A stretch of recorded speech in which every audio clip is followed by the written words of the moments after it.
नमस्कार मित्रांनो, शेतकरी ब्लॉगमध्ये आपलं स्वागत आहे. तर पाहू शकता तुम्ही आपली मोटर चालू केली आहे.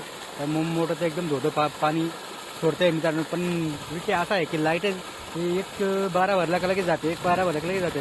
हे असं सारखं प्रॉब्लेम असल्यामुळे तर आपलं भरणं होत नाही मित्रांनो. एक 12 भरला का लगेच जाते. पाहू आपल्याला फावडा आहे एवढं भरणं तरी हळू केला मित्रांनो.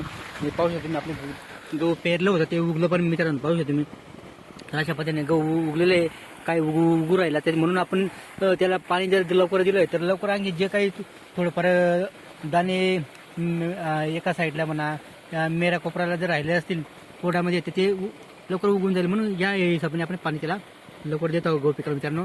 कारण की आपण कोरड्यामध्ये पिरला होता पण ओलावा इथला एवढा होता डाय गहू उगून झालेला मित्रांनो. पाहू शकतो तुम्ही तर अशा पद्धतीने आपलं गहू डायरेक्ट आपण पाणी भरायची सुरुवात केली मित्रांनो. पाहू शकतो तुम्ही गहू पीक आणि गहू डायरेक्ट आपण भरले मोठे मोठे बाऱ्या दिलेले आहेत जेणेकरून भरणं हे फटक्यात व्हायला पाहिजे. या हिशोबाने आपण मोठे मोठे बारा दिलेले आहे आणि एवढं भरणं बाकी होतं आपल्याला.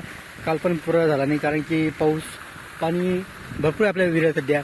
पण विषय असा असतो मित्रांनो की लाईट वेळेवर राहत नाही. एक 12 भरलं का लगेच जाते, एक 12 भरलं का लगेच जाते. त्याच्यामुळे आपला जो टाईम आहे तो टाईम वाया जातो आणि लाईटीचा जो टाईम आहे त्यांचा जेवढा टाईम लाईट गेली तेवढा टाईम लाईट काय देत नाही. त्यांच्या टाईमावर लाईट लगेच बंद करून देतात मित्रांनो. असा हिसाब आहे त्या लाईट वाल्यांचा. तर आपल्याला खूप त्रास राहतो.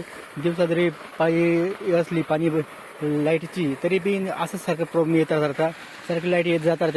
दिवसा सुखरात्र असतो नेहमी असं राहतो मित्रांनो.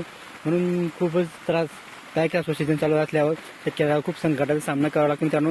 आता शेतकऱ्याचा जीवन आहे तर शेतकऱ्याला दिवसा लाईट द्यायला पाहिजे हीच अपेक्षा मित्रांनो. व्हिडिओला लाईक शेअर कमेंट करा आणि आमच्या चॅनलला सबस्क्राईब करा. जर नवीन असं एकदा अवश्य आमच्या चॅनलला भेट द्या. जय जवान जय किसान.